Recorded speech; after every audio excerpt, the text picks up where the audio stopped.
Hello, and welcome back to your favourite chaotic podcast. Not Another Leeds podcast with me, Danny, with Kevin, the right full-back, as it says on his name, with James, the at Fred's 1984 back. And it is a special episode today, because today we complete the set. Gilly joins us from Ought to Know Better. Welcome, Gilly. Welcome to the Chaotic Podcast. Thank you very much. Thank you for having me. Welcome. Not a problem. Is what she said. So because I've actually got a sticker book of Ought to Know Better guests that have come on. So here is my sticker book. And as you can see, Gilly has filled in that last slot. So oh, no, I'm not wearing the same top, am I? Oh, that's proper shit. There you go. Oh, no, I'm not. That's a grey hood. It's all right. Yeah. Panic over. So what we've done, I've messaged the guys at Ought to Know Better headquarters, and they've sent me my very own Ought to Know COVID self find out kit. So I'm always safe if I ever feel like I've got COVID. Thanks to you guys, that's what you get. Does it test for disease X now? There's a new thing that's coming out in the next couple of months or whatever it is. Disease X. We're all gonna die. Yeah. We're all What gonna is that? die. The Twitter virus? I don't know, mate. It's just something I just saw trending. Elon Musk spunk all over your face. There we go. I'm just going anybody that knows us, they know for the fact that wouldn't come from us because Carl wouldn't allow it. All right. Yeah, that's true. That's true. I've spoken to Carl, and pigeons do not exist. They're a government agency tool that surveillance everything. I'm only joking, Carl. Love to have you back on, mate. So what do you mean? I've got to do the sponsor, Gary. Sorry, it's the producer, Gilly. I've got to do the. What do you mean? It's breaking news. I've named him this week. Fine. It's Gary. It's Gary. Yeah. Sorry, I've got to do this. Apparently, it's breaking news. What about the sponsor? What do you mean? Cancel. Sorry, breaking news. Breaking news. Search continues for passport control employee. Mike Litteris reports. Thanks, Keith. Stolar found him. Back to you.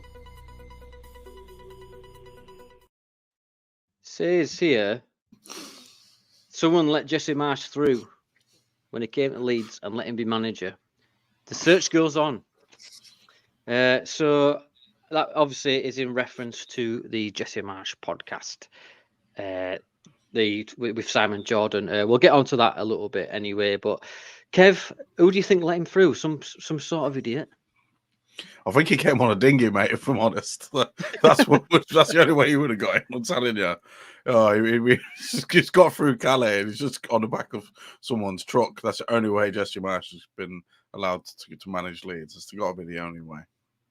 What about you, Gilly? Do you think he's been airdropped in rather than got through passport control? How many moments would he have been able to celebrate on the way down? Oh, he would have had to take the M6 as well because he only goes one way. That's straightforward down the middle. Yeah. James, I'd ask you, but I think there's too many bleeping words for me to bleep out. But because I know you don't like Jesse Marsch, do you? Bleeping hell. Didn't watch it. I just cut him out of my life. And when he went, thank God for that, because he's a bag of shit. So that's fair enough. That's fair enough. It did come up on my videos to watch on YouTube when I was in the car earlier, and I can't bring myself to watch it. I really can't. But I think it might be the most cringiest thing I'll ever watch in my entire life. It's not something I'm ever gonna watch. I'll be honest. And I just looked at it and went, shivers went down my spine, man. Yeah. Me and Gilly watched it, and it was very awkward when Jesse Marsch took his pants off. Anyway, so we'll talk about the FA Cup. FA Cup game against Peterborough. Different video you're watching. Yeah, well, yeah, Jesse does Dallas. Oh, chaos ensues. Gilly, I'll come to you first, buddy. Obviously, let's talk about the Peterborough game in the FA Cup. We'll talk about Bamford's goal in a minute. But how did you find that game, buddy? Do you think we were adequate or just enough? I thought we played well. I thought we deserved the win. I thought it was miraculous that you play Ampadu further back and he scores his first goals. in English football, which is quite insane, and like buses, 2 at once. No, I thought we played well. I thought there were a good chance that Archie were going to get a goal, and he passed up a couple of them, which was a bit of a shame because I think that we'd all really like to see that. You wondered early on, Bamford got a header on target, and you're thinking, could he have done a little bit more with that? He went straight at the keeper, especially after getting one in the previous game, and especially with it being a header. I think overall we were well worth the win. I don't think they offered all that much. And it were it wasn't really Leedsy, was it? It were fairly straightforward, run of the mill. It were a cup game that we handled quite well, and we don't tend to do that. That's very true, mate. That's very true. Obviously, when Archie had them few chances, it were very Berardi versus Newport for me, where everyone's going to be like, "Oh my god!" But they were just too central, weren't they, James? The shots that he had on target. I think his ass went a little bit, didn't it, when he got in goal, front of goal, should I say? But he got it on target. We'll give him that. The same with Bamford as well. Like, he got it on target, and I think getting it on target obviously set him up later in the game to be a bit more confident to fucking ping one in from where he did. So can't ask much more than that, mate. Yeah. What about you, Kev? I'll be honest, I want him to score his first ever Leeds goal at ER, so I'm not that bothered that he missed a couple of chances last week. I reckon the place will, yeah. All right, mate. Thanks for that. But yeah, I honestly think that, yeah, if he scores his first goal at Ellen Road, I think that's when it'll erupt properly. I think that'll be a big, big moment. I'd rather he'd scored his first goal for Leeds at Ellen Road. So yeah, I guess Preston will be his first goal. Because we'll have signed a right back by then and he'll be playing in midfield. We all know definitely going to sign one before then. Yeah. We'll have signed a right back and he'll be playing in midfield. No, right sorry. Archie Gray will be playing in midfield, yeah. So, and then, yeah, Kiefer Moore will be playing in number 10 role. We know how this works, yeah. So. Yeah, so Danny, Kevin, James, if you're watching this next week, let us know what happened in the comments. So obviously you talk about Gilly. How does Bamford play for you recently? Obviously, he's on a bit of form. He's got 2 and 2. 2 and 2. Yeah, that's right, isn't it? Well, he's got 2 goals anyway. Is he doing it for you more than Pereira? I think, I think that it's more to do with the shape and the lineup and the approach to the game than it is specifically around the individuals. I think if you look at the way that Bamford physically plays against the defenders, moves them around, drags them all over, Pereira for me has been a bit too passive. It also means that Bamford's up front and Pereira's not in the 10. Now, if we'd have seen Pereira a bit more in the 9, which I know is a contentious thing, and Farker's already dealt with that a couple of times, but I think the fact that Rutter goes in at 10, which for me is a more natural position for him, because in front of goal, without putting too fine a point on it, he's not hit the heights we would have liked him to have done. The shape of the side just feels a bit better to me with Bamford in the 9. Yeah, I do think that Bamford, he does occupy more defenders, like you say, and he makes them runs. That's why he's always offside, I've realised about 17 years later. It's not just a joke that he likes to play on us all. He does make them runs to create that gap as well. But James, do you think he should start concurrently now for Leeds United up top? Yeah. Next game, definitely. I think he should. I think after the last 2 games, he's got 2 goals, got an assist. And he, like you say, he does occupy the defenders and he does press better. With Rutter up there, he seems to have to do too much because he's doing the pressing and he's also doing the creating. So it gives him a little bit more freedom to just create, and Bamford can do what he does. And yeah, I think he starts next game, definitely. He should do anyway. If not, Farker out, Kev. You big lovely German man. Do you want him out? No, obviously I don't want him out, but I've got to agree with both the lads there. He does bring something different, and obviously we've been banging the drum about Bamford, haven't we? Saying he's shite, he's amazing, he's shite, he's amazing, he's done, he's back on this podcast for months now, and I guess we've kind of justified ourselves with him doing something well. I'm being a bit precautious here. Is he back? I know James said last week he's probably just going to go get injured in the next 5 minutes after he's done that. It's what he would do. But yeah, for me, he does start tomorrow, and I think again with what Gilly said, I know we've been saying it for years. We look a better side when Bamford's up front. It's wow strange. And how well did Rutter play against Birmingham in that 10 role as well? It's but pinch of salt though. It was Wayne Rooney's. It was Wayne Rooney's Birmingham. My nan's got no legs, and she could have played number 10 for us. I think Rutter does his best work deep. Look at the pass over to Firpo. All the other passes that he does, that he's created the goals throughout the entire season. Most of them were done from deeper positions. So I think him and Bamford are definitely starting up front against Cardiff, and I think you might see Bamford have run games in the side now. Really do. And after a wonder goal, you're always going to start him, because his confidence is going to be through the roof.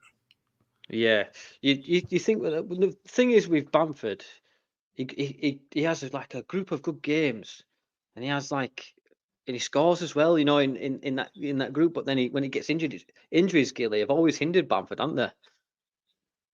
Well, I mean, just look at Brentford when he to a certain extent.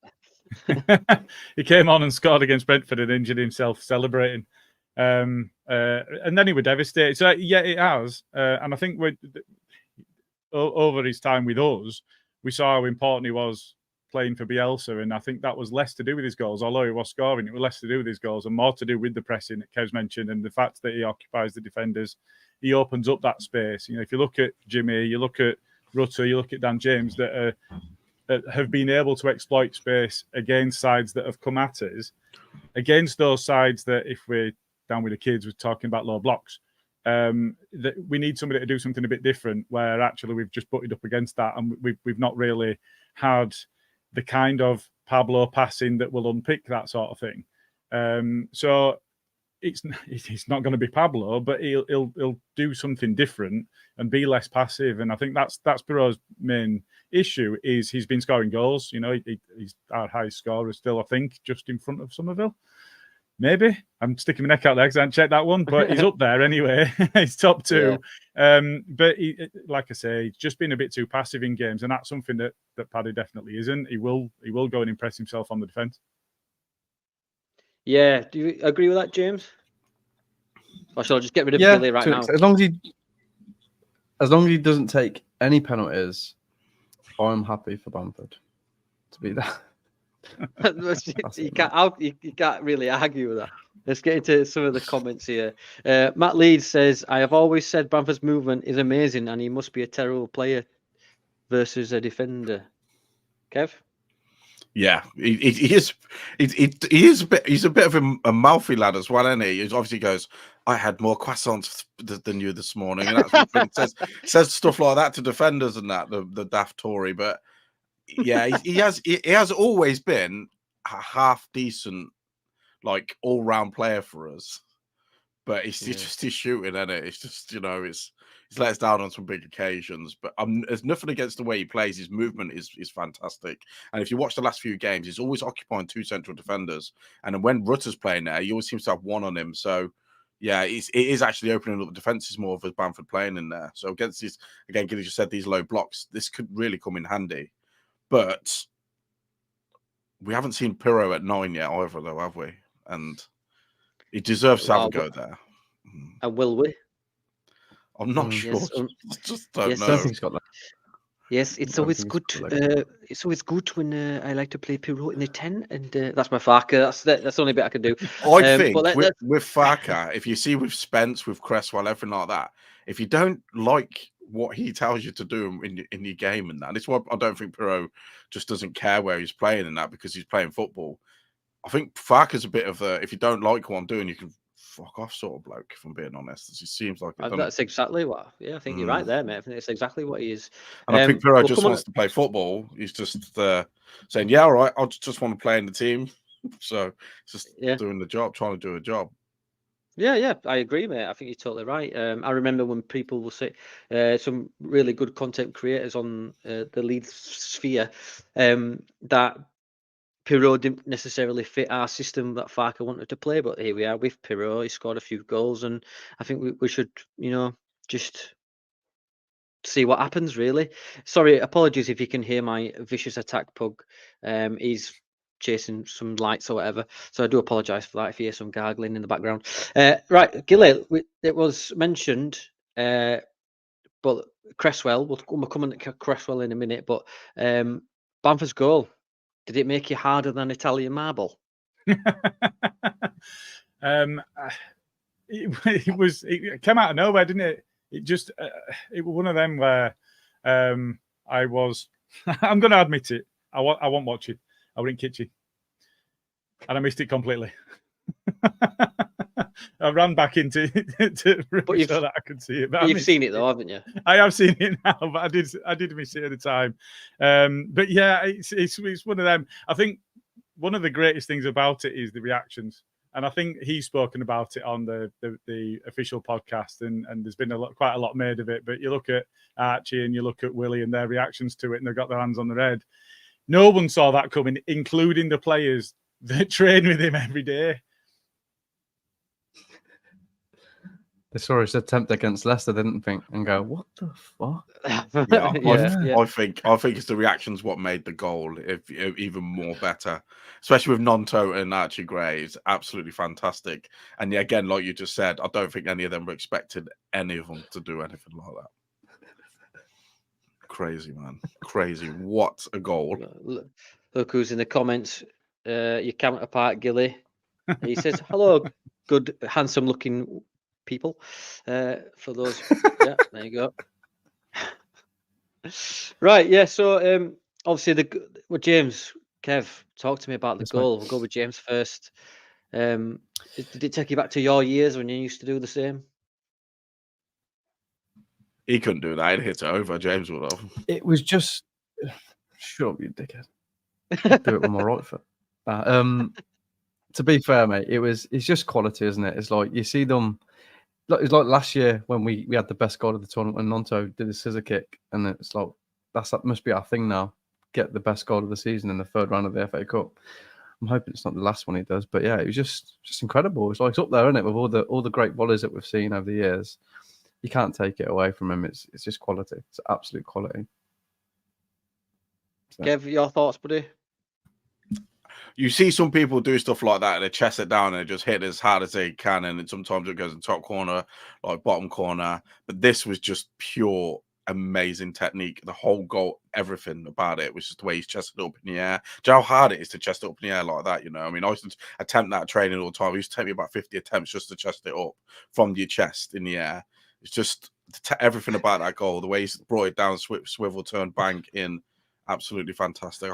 It is one of the best goals I've seen Leeds score. I think it's up there. I'm not saying it's as good as, but it's up there with Big Tony's as well and Dukara. Against Liverpool. Yeah. Liverpool and Wimbledon. It could be any of them, you know what I mean? And Ayling's volley against Huddersfield as well. They're like the goals that stick in my mind as being the best Leeds goals. Yeah. I totally agree, mate. And I'll be honest with you. As soon as I saw him chest it up in the air, my eyes were already rolling at the back of my head, and I was like, "Oh, for fuck! Oh, it's gone in!" I couldn't believe it, mate. Like that's the thing about Bamford. You think, "Oh, he's gonna fluff this," and he goes and scores a fucking rocket like that. It's just unbelievable. Matt Leeds in the comments says Bamford said the first thing Archie said was, "Oh my God, you're gonna get the Pussy Cass Award." Gray was more than happy. I don't blame it. You know what? I'd have probably had the same reaction if you're not expecting it from Bamford, are you? But yeah, enough about him. The croissant eating person. we will talk about Creswell now. Creswell's again. He's not in the squad. Gilly, you expect Creswell, even if it's a cup game against a League One opposition, and you think this is a perfect time to experiment with Charlie. No, I mean Charlie Creswell. You do, yeah, and we saw quite a few changes going into that game. So you're thinking, this is a real opportunity for him. I think it's one of those situations where the manager's got to live and die by his decisions, and I think that the points being made around the approach, and if you're not conforming to his way, you're not going to get the rub from him, and I think that's very much what we've seen. I absolutely do not think that. His dad getting involved in the conversations and doing so in a public fashion is going to help in any way, shape or form. If anything, I think that's probably going to make Farke dig his heels in a bit further. I think if you think of him as a right-sided centre-back, I don't think there is anybody in the world that truly starts him in front of Rodon. So you're right in saying that that's an opportunity to start him in the cup games, and we are making changes. But yeah, the gaffer will live and die by that.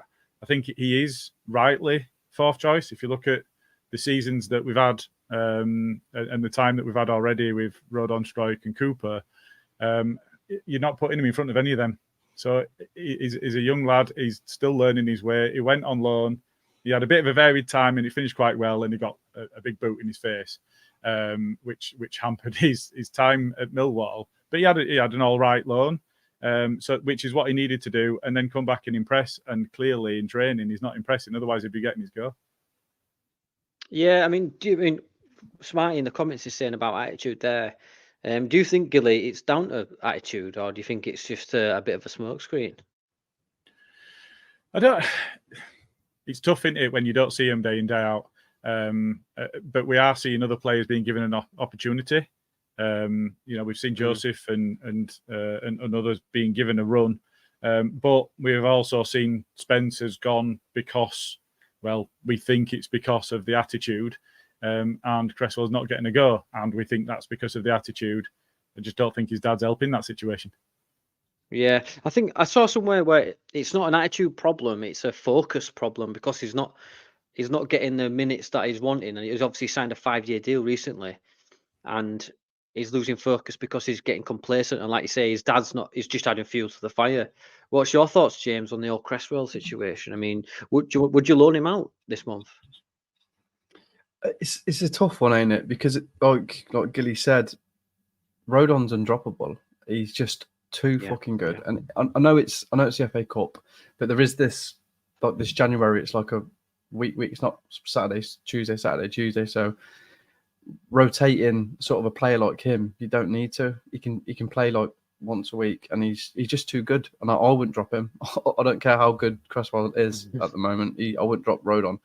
But then again, you don't want to let him go, because if Rodon gets injured, you're going to need him. And if he does get injured, and if he does play, he's going to need to take his fucking chance. It's as simple as that.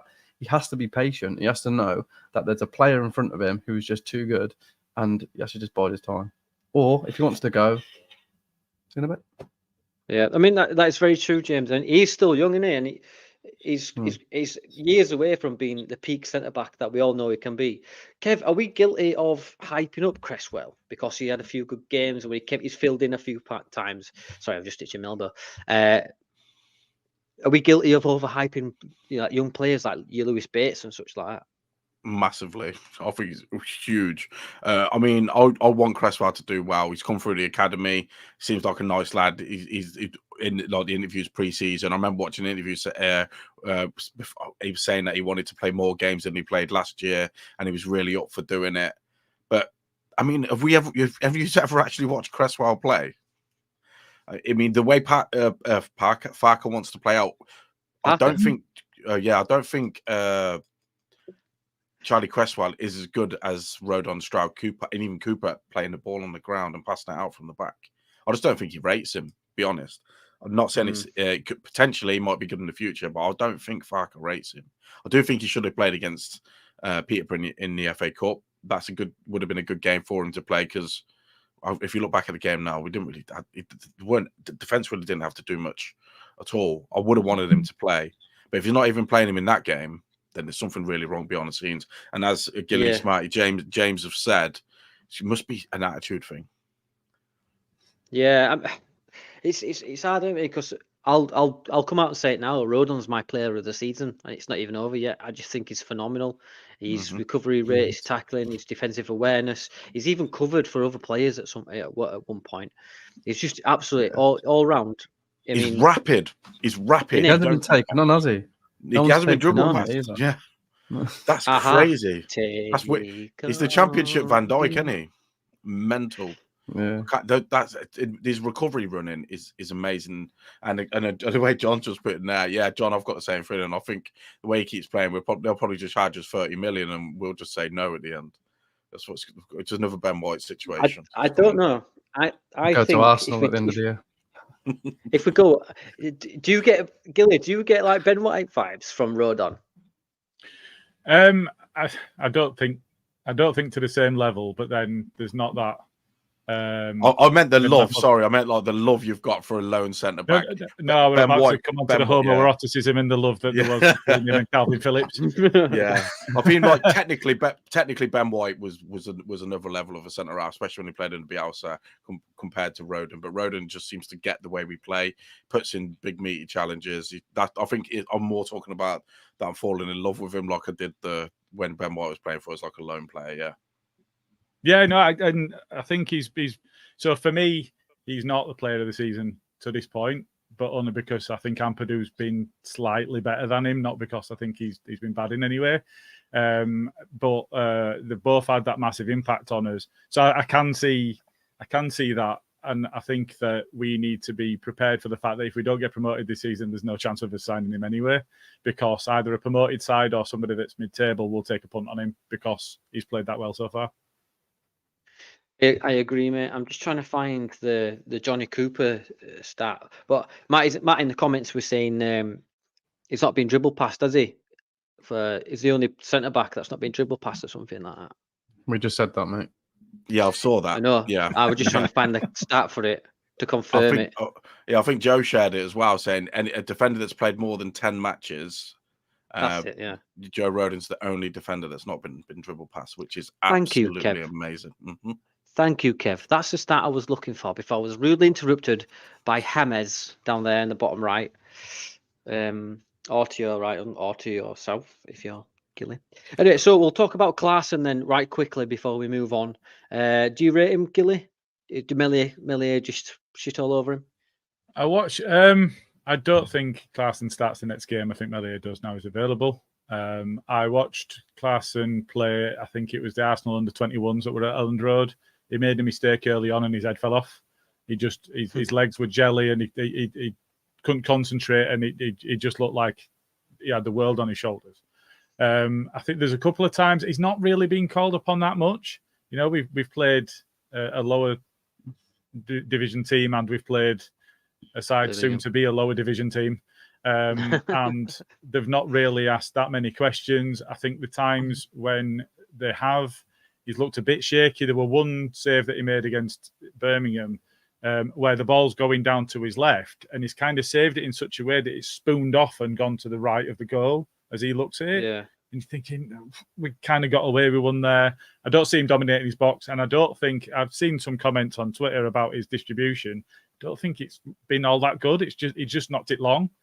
So I think for me, although Meslier doesn't fill me with utmost confidence either, I think he starts the next game. Yeah, James, you echo those thoughts?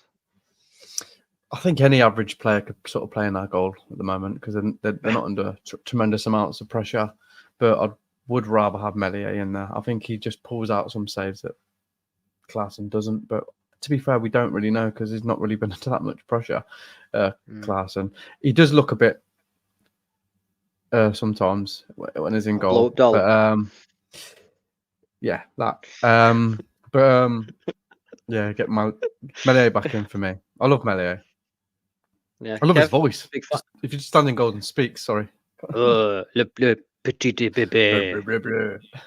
Do you know what? I mean, I do. Matt's in the comment now. I can see it now. Do you know what? He hasn't conceded a goal for Leeds, has he, Klaassen? In all no, 100% clean sheet rate. He's got 100% clean sheet record. He hasn't had anything to do. That weird spoony save that he had to make against Birmingham. Yeah, it was different. All right, let's be honest here, right? Is it because of his shit haircut? Is that why people don't like him? Yeah. Yes. Is that why Mad Max? I'll tell you what, he weren't expecting to be a number one keeper at any point to have hair like that this season. I'm telling you, there's no way he thought he was going to play a goal at all this year. But what I take from this is maybe Klaassen deserves to be looked at a little bit more than he has been. Maybe that's what's come from this. Because he showed a bit of maturity, really. That's good. But yeah, Meslier better than Darlow. Yeah. James, you hate Darlow, don't you? Do you know? I know for a fact that if James had the choice between Darlow or one of those flappy things that you see at a car shop, you know, those inflatable things. It'd be one of you put one of them It'd in get me on the ball at least. Yeah, so Meslier back for me, definitely. Just for as what James just said there. Yeah. I can't see Klaassen. Well, I don't envisage Klassen being able to make the big saves that Meslier has made in the past. Yeah, I think with that haircut as well, he needs to Bad be boy in like Chiller a Crew. Someone's just put Bad boy Chiller Crew in the comments. It's got me. Yeah, I was going to Fucking say hell. put him in a Eurythmics video, but yeah, Bad Boy Chiller Crew's better. Yeah. So before we move on, Ampadu, Gilly, happy for the Ampadu to get 2 against Peterborough. Yeah, I mean, I think he would as surprised as anybody else. Yeah, like I say, he's my player of the season so far. I think if you look at the way that if you look at the fact that we didn't sign midfielders for 7 years, and then when we did, we got what we got that were, well, I don't want to touch on last season at all, actually, but they weren't midfielders either. Just gloss over that. They weren't midfielders either. So I think being able to have somebody in there that actually is just ultimately reliable, you know where he's going to be, you know what he's going to do, and everybody around him does as well, and he does it really well. And I think with the Farker side, it's really important that the fullbacks get forward, and when they do, that the midfielders are there to pick it up. He dictates the play. He's had the armband on, I think, didn't he? When we didn't have Cooper and we didn't have Ayling on the pitch, he seems like a good fit for that. I used to be a centre back, and I'm a big fan of centre backs being captains. But any other area on the pitch after that, I think it's centre mid. And you know, for me, it's not just the impact he's had on the players around him. It's also the ability that he's got to progress the ball and get it into the forward players that we've got quickly. And that then allows us to get into those transitions that the kids also like to talk about and exploit those dangerous areas of the pitch that Jesse Marsch didn't like out on the wings. Yeah, he doesn't like the wings, does he, old Jesse Marsch, which we'll come on Not to. where the goal is. Yeah. No, it's not. You're scared, man. We'll come on to that interview in just a few moments. Obviously, just a bit of breaking news. Luke Thomas has been returned to parent club Leicester City following a mutual termination of his loan with the Blades. Luke Thomas was actually a full. Is he a full back? He's left back or right back? That we were linked with strong left back, which we were strongly linked with. Tried to get him, but they sent him away. Just saying that on Twitter there. Yeah. So James, do you echo that, mate? Yeah, and I think the most important characteristic of Ampadu, which we're looking at this season, that is Welsh. We seem to be liking a lot of Welsh players. All the players we're linked with are Welsh. What's going on? But yeah, he's just amazing. It's because they're still here. It's because they're still here. That's what it is. Yeah. What's it called, Danny? You have a Mobib. I don't know. I don't. Sorry, sorry, mate. I thought you was having a stroke. Then you are. No, that's what I mean. What's the song called? No, the song called. We have OD'd. Yeah, I'm going now. All right, just leave it. Danny knows what the song's called. The Welsh Wall sing it.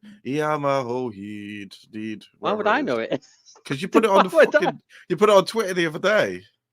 Oh, I don't know, mate. I put it on Twitter. He doesn't run his own Twitter. He's got his minions. He's got a social media team, hasn't he? Yeah. I know. It's his pug dog. Someone in the comments remind me, please, what that Welsh song is called. Land of My Fathers. Yeah, it's like a big song. It's where they sing "We Are Still Here." Oh, Ali Jones, We're Walking in the Air. No, that's fuck off, Tom Jones. Tom Jones. No, Ali Jones. We'll get Sherlock. We'll get Charlotte Church. You get Charlotte Church in on loan next. Fuck me. This is the way it's going. Yeah. I won't mind going to Charlotte Church. Back to Ampadu, by the way. Yeah. Quality. Absolute quality. I like how he's always cutting out crosses. He's getting back in defence. But he's quality in defence as well. He was a defender, wasn't he, before? He played a lot of defence, central defence. So, yeah, mate. Really, really happy with him. Really happy with Ampadu. Yeah, I do really like him. I do think we'll talk about it later on, but I do think he'll slot into Charlotte Church. He'll probably like to, but he'll slot into centre back tomorrow. Oh, fucking hell, Kev, what you got me into? Kev, Ampadu's your player of the season, would it be? I love him. I love it. I do. I just want to get back. Welsh people, I'm sorry, man. I don't know what. I've had a long day. I can't speak properly today, so I'm really sorry. To Poland today, didn't you, mate? Yeah, I went to Poland today. Yeah, so it's been a long day, but yeah, we're talking about Ampadu's obviously defensive now. So he can't shoot for shit, right? And he scores 2 goals last week, but he's hit the 2 assists of the season for us as well from within our own half. The ones to Rutter and to Bamford, he's done on both as well. So he has got a range of passing on him. He just can't shoot from outside the box. So just don't put him in goal. He'll score a hat trick tomorrow. Yeah, yeah. It's like Kamara. I think someone's got a gun to his family's head. If you take a shot on goal, that's it. It's over. I've only seen him shoot once, and it was a sitter, and it just went. Yeah, it was terrible though, wasn't it? It was awful. Anyway, before we get even more out of hand, let's move on, shall we? So that covers Peterborough. I thought we played really well. Not really well, sorry. I thought we played just enough to get through. We didn't really get out of second, third gear for me. James, are you playing drums again with you, Mike? No, that's not me. I am still as a still person. Sorry, that was me. I'll just drop my phone on the table. Apologies, man. Kevin, you've been on the road too much. So we'll move on. So now what we do now, Gilly, fucking hell, I can't speak. It's a picture quiz. So you got to try and guess who these. There's 2 this week. 2? Oh, you did tell me that. 2. Oh, you little bastard! 2. You pulled this one out, didn't you? Yeah. Well, you know me. I like to surprise my victim. Sorry, my people. So you got your guess. So you got 5 seconds to guess who this is. Are you ready? Go on. I play for Sunderland by the looks of it. Yeah, by the looks of it. I think that's Dawn French and Jennifer Saunders. Ooh, that's a really good guess. Oh, it's good. Oh no, it is. Go on, Kev, you go. I'm going to give the answer, the real answer. You're on mute, Kev. I want to see in the comments all your guesses. PJ Duncan, that's what I'm saying. PJ Duncan, yeah. Oh, God. Whatever you want to call him, yeah. That's what I'm going for. Go on, James. It's Paul Gascoigne and Ralmout. Oh, James. Oh, it's borderline, but I tell you what, Kevin. I'll tell you what, you're wrong. No, yet again, no one's got it. Let's see in the comments. Bob Marley, Dick and Dom's good. Boyer and Theo. No, I'll tell you what. I'll put you out of your misery. This is what you saw. Are you ready? They've been on the streets for a long time. It's Bert and Ernie. They've only gone and been playing for the Geordies. So close. So close, everybody. So close. Yet again, nobody wins. No, no one the Saudis for you, but they can't FFP. But you remember back then, they were classed for the Geordies. They're like, why, hey, Bertie? Well, it's S for fucking see you later. And they got Big Bird, anyway, and they got Big Bird at right back now. Big Dan Burn. Yeah, that's right. Yeah. So once again, you could have won something, but you didn't. Let's move on to the Jesse Marsch interview then. This is a chaotic podcast, everyone. Please like and subscribe and hit that notification button if you want to be reminded by our chaos. Right, so Gilly, you've obviously watched bits and bats of the Jesse Marsch interview. What was it like for you, buddy? I haven't actually. I've listened to it because I didn't want to give them my hits, and I found another recording somewhere, but I didn't want to. I didn't want to give them my numbers because I don't like any of it. I don't like the fact that they've given him a platform. I don't like the fact that he still exists. I don't like the fact. Bloody hell, Gilly! Gilly's going to be climbing a tower with a rifle soon.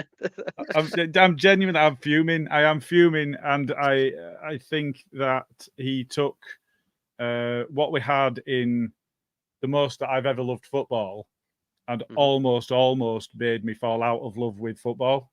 I think that to have been in the place that we were with the godlike being that we had. To go to that and to be told that this is the closest we're going to get to that as that's happening, I can't be okay with him still existing and being given a platform and invading my Twitter.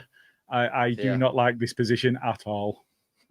Yeah, I agree. Some of the stuff he was saying apparently came in and he stabilised the club is one quote. and they were talking about he didn't want to come until the summer. He said keep Marcelo, and then I'll come in the summer. But he said he came because he liked Victor Orta. Kev, does that stir any anger and lust for violence in your beautiful body?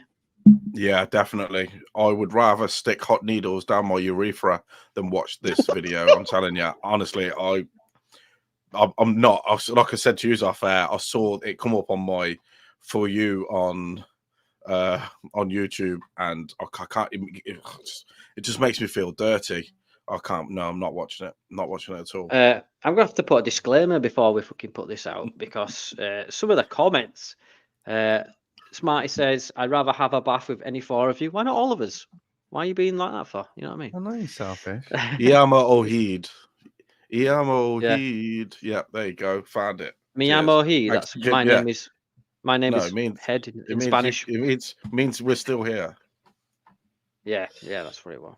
Yeah, he also went on to say the team looked gone, tired, and said it would be hard to turn around when he came in. And that thing about the team was very overtrained. He sort of tried to backtrack on that, and he said, he can't come out and say, it would a mistake to say overtrained is what he was trying to say, but we all knew what he meant. You know what I mean? Gilly, I know you don't like the guy, but how on earth did Orta see Marcelo Bielsa and Jesse Marsch in the same universe?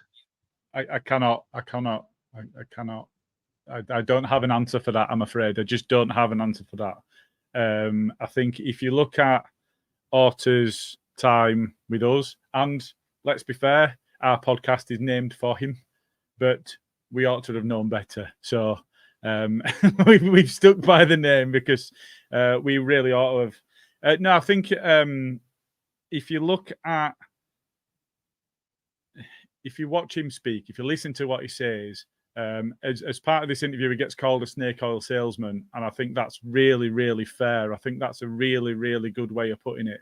And he's clearly able to articulate himself in such a way that somebody like Victor Orta, that's a passion merchant, and has done okay with signing youth players, but little else. But loves the passion. And I will be fair, when we couldn't be at games and he was shouting and he were carrying on and he were being a shit house in the stadium, I loved it. But as for being a director of football, he were a bit shit. And that is mostly seen in the fact that Bielsa was a sheer fluke, and the fact that Marsch was his actual pick long term to replace him undermines everything that he ever did and everything that he will ever do as a human, not just in football. Bloody hell, Gilly. I won't like to be on your bad side.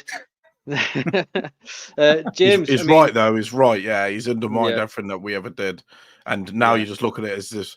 The reason they got Bielsa was just a pure fluke of luck on their part. That's what it seems really.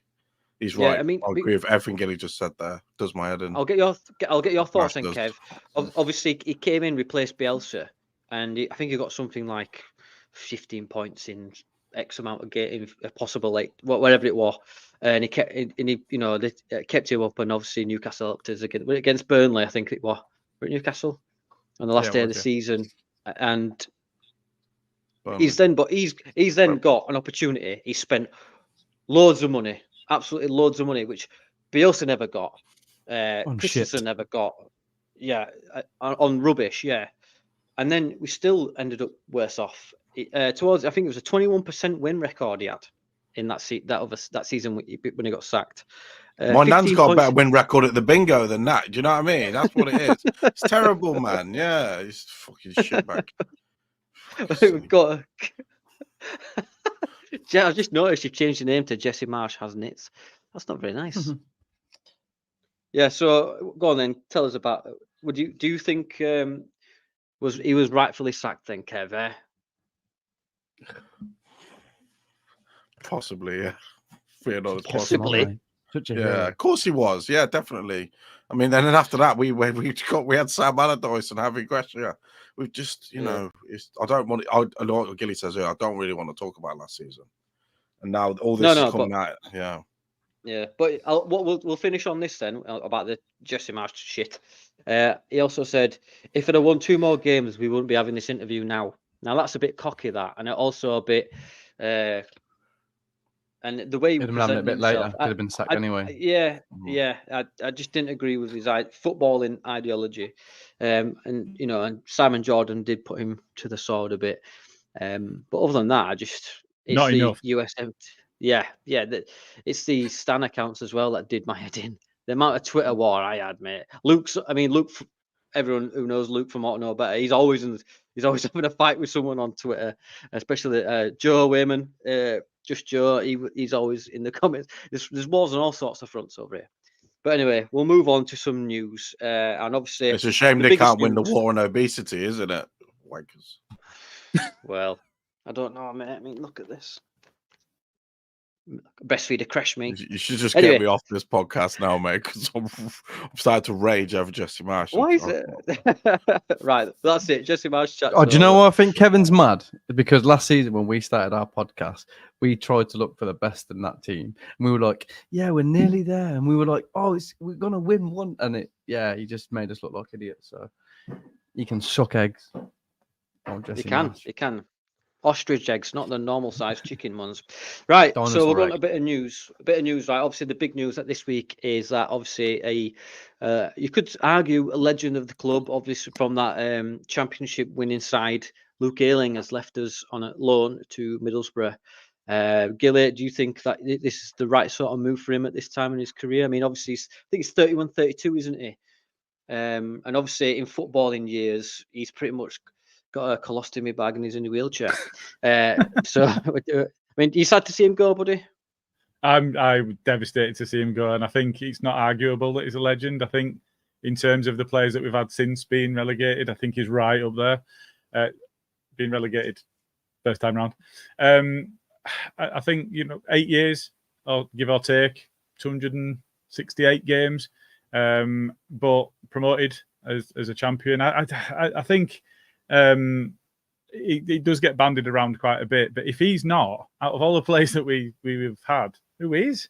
Iconic moments as well. If we're celebrating moments on this pod, some iconic elements. You look at some of the goal celebrations, and I think the one where the ponytail came out, one that disallowed as well, which is a massive shame. But there was that one, it wasn't a cartwheel celebration. It was kind of a forward roll, but it was still epic. Nearly got about 3 players when he did it as well, didn't he? The goal against Huddersfield that I think you mentioned earlier was a corker. The one against Scum. For me, the one that sticks out is the Pablo goal against Swansea. That's the moment for me that'll always be there. Yeah. He's a legend, and I am sad to see him go. Yeah. James, I mean, Gilly's just mentioned it there. I mean, me personally, he scores obviously the one against Scum, the Huddersfield against Huddersfield at home before lockdown, but it's really undersold and not really noticed as much. The bombing run he makes, he does I can't remember who he does a 1-2 with. Is it Click? He does a 1-2 and he cuts in behind, and then he cuts it into Pablo. I mean, obviously you must be sad to see him go, surely. Yeah, I mean, I think he was more known for his forward play, and even now he could probably get forward, and that's what the one good thing he had about his game now. When he was playing, he was getting forward still, but he just couldn't get back. And it is shit that he's gone. I would like to have seen him stay to the end of the season at least, play here and there, but he wants to play, doesn't he? He's like you say, he's 32. He hasn't got a lot of game time left, especially after being under Bielsa. It just absolutely destroyed his body. So, yeah, it's like I'm happy for him that he's getting to play games, and it's against Middlesbrough, which are in the playoffs, so they'll probably run past him quite a lot and maybe concede a few goals. But no, he is a legend, like a lot of other players. Yeah, so it's sad, but he's coming at Preston, and he's going to be at Preston match. Is that right? Yeah, and obviously we're all going to be there to see him, to sort of give him a good send off. But obviously, Kev. Yeah. Not just on the pitch, but off the pitch, he's quite the big personality. Obviously, he's been vice captain for so many years now, and to lose that, obviously, that experience and that knowledge and that not banter. For me, banter is everything, and not that you can tell, but it's obviously going to be a big loss, isn't it, for Leeds? Massive. I know we talked about obviously about his playing career, but it's a lot what people said about him behind the scenes as well, what he brought to the club, and that's the only thing that I worry now a little bit about our squad is that we have lost some of these more experienced people, the ones that could help the younger lads in the back room. But again, I've just have to go back to Luke Ayling and his career. With what Gilly and James said, there isn't that many players that I can remember over the last 8 years or so that had as many big moments for Leeds as Luke Ayling did. The goal against Wolves where we stayed up. Do you know? Remember that, James? How crazy was that? What me and you were like? Again, the goal against there. He was getting assists. I mean, look, even West Bromwich Albion this year. And he was the one who got the goal. He scores big goals and does things in big moments. And that season where he played with Rafinha, they were absolute class together. I think, what was it? One of the stats he had was nobody's travelled the ball. Only one person in world football has travelled the ball forward more than Luke Ayling. That was Lionel Messi in that season. Messi second to him? No, Messi first. Second. No, I thought Messi was just behind him. Yeah. Really? Yeah, I thought Luke Ayling was second. Yeah. So that just shows you of what a player he was and how big he was for us during that period then, because he was I know Bielsa took him to a next level, and even when we were crap, Luke Ayling was one of our better players. I've always thought he's been brilliant for us. And again, one of the comments just said there as well, I think the club have did it right this time as well, letting a player go. The club been great. Social media's been fantastic. Obviously when Click left, that was shocking. Yeah, but the way everything's been done this time around, and I think he does need the move. And especially this time in his career, he's going to go out on loan. We're not going to give him a new deal at the end of the year. Just works out well. And and if Somerville has to play against him in the playoffs, that would be nice as well for us. So No, in Ayling, Somerville will go past him and Ayling will DK give us something. It will do. Yeah. I'll be honest, I'm really going to miss the Ayling flop, massive, huge. Yeah. Every time we do it, I'm going to miss that big time. And the videos that Leeds brought out, honestly, I swear, it nearly brought a tear to my eye. It was absolutely fantastic. And I got to agree, Gilly. If someone's a legend, if he's not a legend, then what is? You know, Ramon Nunes. He's Pat. Adrian. Adrian, he's back in British football, isn't he? He's signing. Is he? Yeah. Okay, does anybody remember Felipe da Costa? Felipe da Costa. Yes. Remember him? Do you remember him? Dennis Gary McAllister brought him, didn't he? Gary McAllister, he was shocking, man. But Ayling is legend, and he's a legend of our time. Because obviously, since we went down and all that you can't say we've had any legends apart from Pablo, really. But it's like you say, there's like a big line down the from where Heckingbottom was sacked, and then Bielsa came in. And it was just like this upward trend from Bielsa. Even though we didn't go up, we went up as champions, which I'm grateful for. I'm so glad we lost in that semi-final because we experienced going up as champions the following season. In hindsight, it's easy to say that. I know I sound stupid, but but then it just I am, and it just dropped off when Marsch came in, and then you had Allardyce and Gracia and stuff like that. I think it was the players and the manager at the same time, and Luke Ayling was part of that group. You got to admit that team for those 2 years, Alioski, Click, Phillips, Ayling, Pablo, all of them. It was like I haven't experienced that for obviously 15 years, really, about how you feel about Leeds and those players and the management staff and the way the club was at the time. Like Gilly said, it made you fall back in love with Leeds properly, and then Marsch makes you nearly hate it. So it's bittersweet when it all comes to stuff like this because Ayling was a huge part of that team. It's funny you should say that. It's just text me actually. He's like, "Cheers, lads. Good luck for the season. Love the pod." Oh, that's nice, isn't it? Oh, that's nice of him, that is. Yeah. Just wanted to mention one other game that I'd not mentioned is when he took a grip of the Birmingham game that we ended up winning 5-4. Fucking hell, yeah. He scored one that were kind of almost outside at the boot that he just caressed into bottom corner. That was a class goal, man. Oh, And then he did the big run, didn't he? That set up Dallas's goal, and then he set up the last own goal. Yeah, he was immense that game. Yeah, I remember that game. And an iconic moment for me about Ayling was when we lost to Forest, and he did the interview after, and you can sort of see that was when things changed. Like you could tell, like we're all gutted and stuff, but I forgot.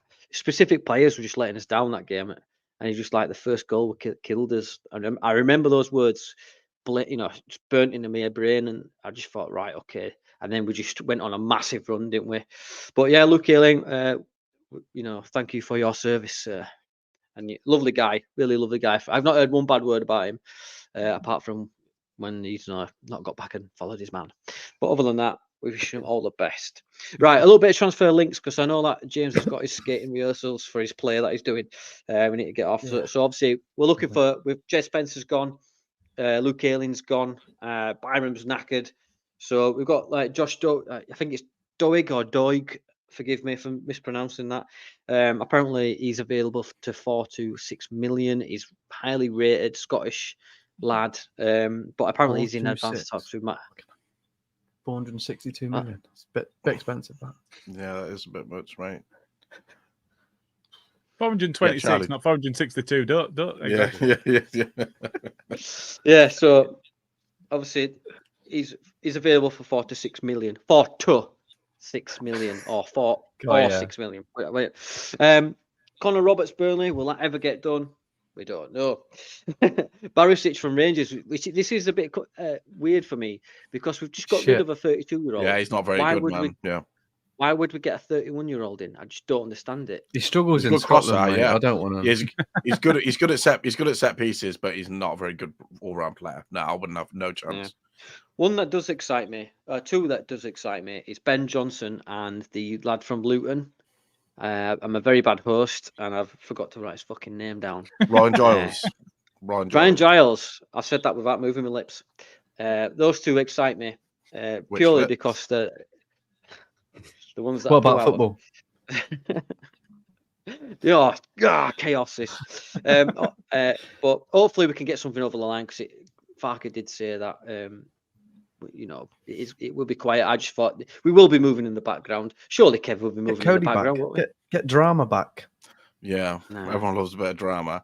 Yeah, we have to be. There has to be something going on. I don't think he would let Spence go back and Luke Ayling go if they didn't have something in the pipeline. I don't think the 49ers are that stupid. I don't think they're that. No.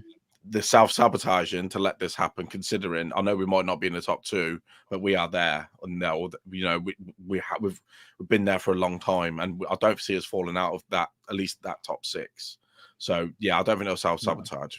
No, they will get one, or at least I think they might even get 2 players in the fullback positions, and still maybe another midfielder as well. Yeah, an attacking midfielder. What about you, Gilly? What would you bring in January? So we spoke about this before anybody went out, and we'd identified maybe a 10, but definitely a left back. I think this Creswell stuff, I think we've been linked with Mepham. Welsh. I'd have him. Yeah, he is Welsh. Player, he is, yeah. I'd have him. He is Welsh, so he could well be a genuine link, because we like that. So if Creswell goes, then he might be somebody that genuinely we're looking at bringing in. But I think if you look at the squad that we've got at the moment, and the fact that 2 people have left, and the fact that Firpo has spent 3/4 of his time with us injured, Shax has just come back from injury, Byram has had a couple of injuries already this season, you would be mad to think that we can play one 17-year-old midfielder in one fullback and play without one on the other side, and it'd be okay. So I do expect to bring at least a couple in that have been regular starters. I do expect, because, as you say, otherwise Spence and Ayling wouldn't have gone anywhere. Not both of them. Just on Adrian. Adrian is Hibs. He's gone to Hibs. Other side at City. Well, just next door, basically, isn't it? Sorry. Yeah. Oh. Is that where Chris Moore's gone as well? Chris Moore gone? Yeah, he's gone to join their training camp in Dubai. I think he said Chris Moyles at first, and I just want to point out, Smarty was called the Chris Moyles lookalike if he lost lots of weight. Speaking of lookalikes, you've given me the Cooper vibes, Gilly. You look a bit like fucking Liam Cooper. Yeah, it's a good shout, actually. Yeah. I love that. With a I'm hat all right on. with Do us a that. favour. Do us a favour. Just fail to clear a ball for us so we can see. You can. I can't. Too good for that. James, you Yeah, look right, like fair a Welsh. enough. James, you Fair look like a Welsh player as well. You know, James. Neville Southall. Fucking hell. Well, we're just fighting now. Is that Looking in the mirror is there, this mate. podcast is about? Wow. Yeah, right. I probably am looking in the mirror, to be fair. So- Before people start leaking people's OnlyFans. I thought he was going to say news, Robert let's just- Earnshaw.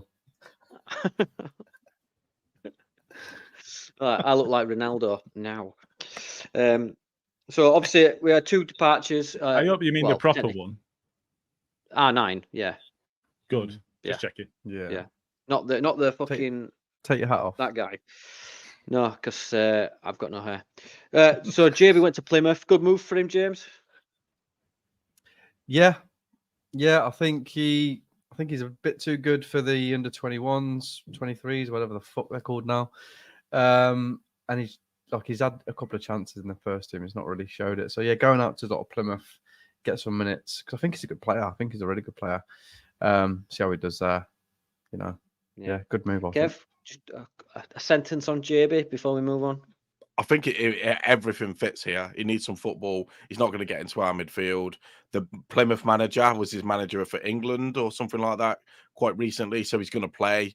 I think, yeah, hopefully he just goes as a good half season there, does really well, comes back a bit more confident, and then he's got a decent contract with Leeds. So yeah, we guess we can look at this one again at the end of the year because he's not going to play, is he? It's a shame because I had high hopes for JB at the start of the year.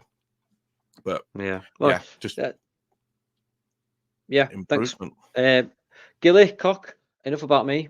Cock's left on a permanent now. Fucking party time. Cock's gone. Are you happy to see the back of him? Oh, big time. Do you know? I don't feel about him like I do Jesse Marsch because I don't hate him. I just hated watching him try to play football. That's true. I would rather have had Rocky Jr. back. Now, who would win in a fight, Llorente or Cock?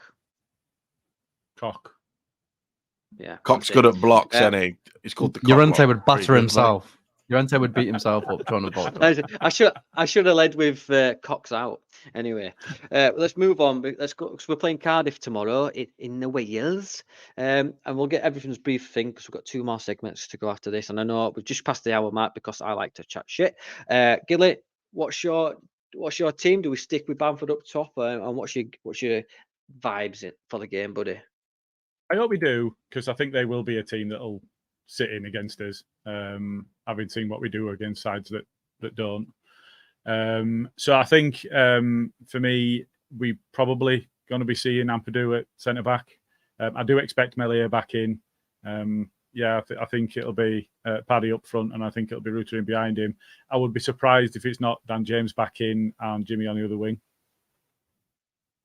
Yeah, that's not a good push. I think he'll be relatively unchanged from the Birmingham game. Just because I think he wants Bamford to spread that back line. James, do you reckon? Yeah, and he's got an option to get some fucking cross. Sorry, my kids are going mental. That's what kids do. Yeah, I think having Bamford in there is that option to get the ball in, get his head on it, and shoot from distance, please. If we get some, if they're sitting in, just have some shots, man. Yeah. Ideally, I want him to chest it outside the 18-yard box and put it in the top. Bang it in. Jesse Marsch has nits. What's your thoughts, mate? That's Kev for the audio listeners. I'd like us to win. It would be nice, really, wouldn't it? Yeah. Go on then. Let's get a prediction from everyone. What's your prediction, Kevin? I'll go with 2-0 and Bamford to score again. Oh, nice for both, like Matt Leeds says in the comments. Not. Don't be greedy, mate. Just let him have one. One. And honest, I've got a feeling we might see a Chris Somerville goal tomorrow as well. Lovely. Gilly? I think the same goal scorers, but I think 2-1. Yeah, okay. Yeah. And I am top of James? the Ought to Know Better predictions league at the moment. So I just want to We rub ain't that in dealing with any no of the other amateur, guys that listen. boys. We ain't dealing with no amateur. James? I'm gonna go. I don't think we'll concede tomorrow. I think if Ampadu and Rodon are playing like that, I don't think we concede. I think they're too good. Maybe 3-0. Yeah, 3-0. I can see. I'll go with 3-1, but we're a totally different team to what we played them at the beginning of the season. First game on it, we played them, and we brought it back to 2-2. They don't have Ugbo anymore. He's gone somewhere. Should have won else. that as well, though. Sorry, I've just seen this comment. Charlie O'Grady, Kev Brill creams his forearms, whatever that means. That's my brother, that is. My brother. Welcome, Charlie. Welcome. You're a good friend of the show. Right, so we'll move on. Have you seen the stats? Sorry, just before we move off Cardiff, have you seen the stats in terms of the 11 versus 11 history between the two sides? We've lost 29 and we've won 18. 19 So we tomorrow. own a few. Yeah, 19 tomorrow. And we own a few. It was their fault that the wheels came off under Ridsdale. Because it was them that beat us in the cup all that time ago. We owe them for that. They sold him that fish tank, didn't they? That's it. It was Robert Earnshaw, weren't it? It was Robert Earnshaw, if I remember correctly. Yeah. Do you know what plays coming out of lockdown? Bastards. Whenever I think of Cardiff, I always think of fucking Jason Kumas. Always scored against us, that bastard. Do you know what I mean? It really pissed me off. I remember when we went there, when they were in League One for the FA Cup years and years ago, and Matt Viduka and everyone was playing, and we lost 1-0. And I think it was Robert Earnshaw that scored the goal, and then he went to the Premier League off that move or something like that. It was, And Stroke's not playing. He always plays shit against Cardiff. That's a point. Who do you put it? Ampadu's going to drop, do you think? Ampadu's playing centre half tomorrow, definitely. He's got it, It'd be nice. Obviously, going back to the FA Cup game, Gruev, I thought he played great. I thought he, the one time I went here, watch this, and he got a tackle, great sprinting and that, and then he went and passed it away to their player.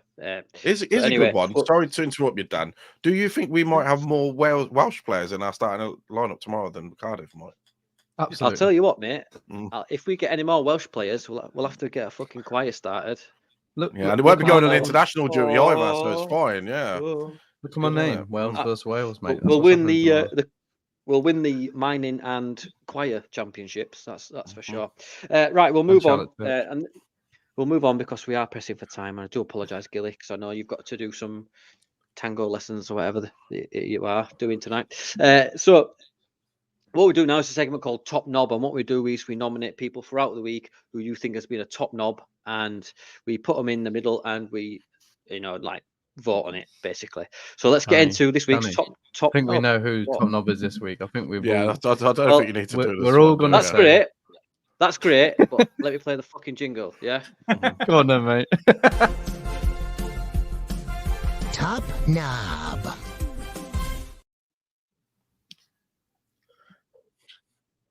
After free ball. Jesse. I assume we are trying to name people that are not just at this point. Yeah, so basically what it is, normally we nominate before James cuts in and ruins me top knob jingle.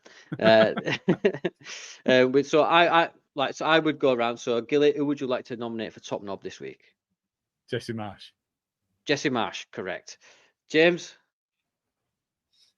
Jesse Marsch. 2 for 2.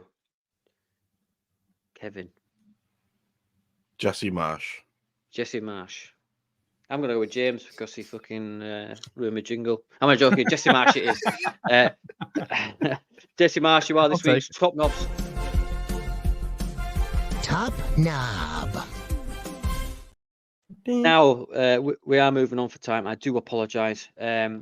So what I've done, Gilly, we get loads of sponsors, right? And what I've done, we're secret millionaires. We don't like to tell anyone, but keep it a secret. I've built like a supercomputer, and it comes out with questions and stuff like that. It's called the NALP 3000. So here we are. So what I'll do is get it ready. Beep, boop, beep. Calculating. Question found. Would you rather shit yourself every time Leeds score, or get a boner every time you hear Bielsa's name? He needs to work on his English because it's Bielsa, not Bielsa. Bielsa. Bielsa. Go on then, Gilly. Which one would you rather do? Shoot yourself every time Leeds score, or get a erection every time Bielsa's name is mentioned? Remembering the football gives me a semi on anyway, so I'm halfway there. Might as well just go with that. Oh, nice. Yeah. A man of culture. I like it. James? Yeah, Stiffy all the way, mate. Are we all pitching tents or? I would Not right love. now.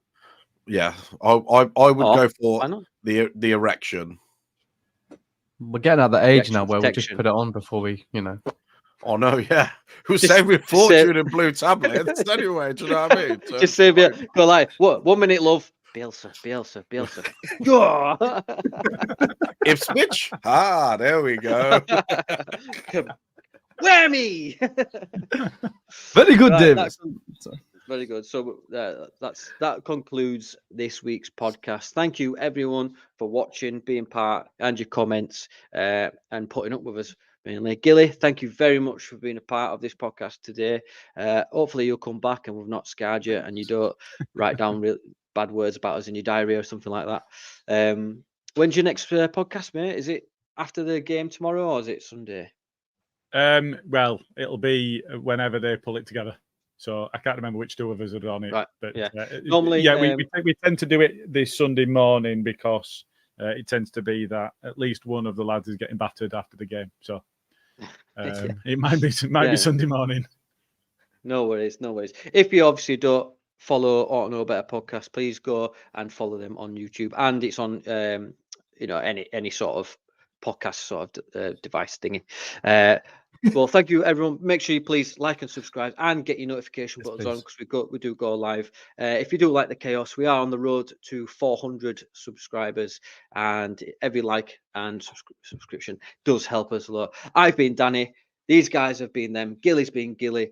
Thanks for watching, and we will see you next week.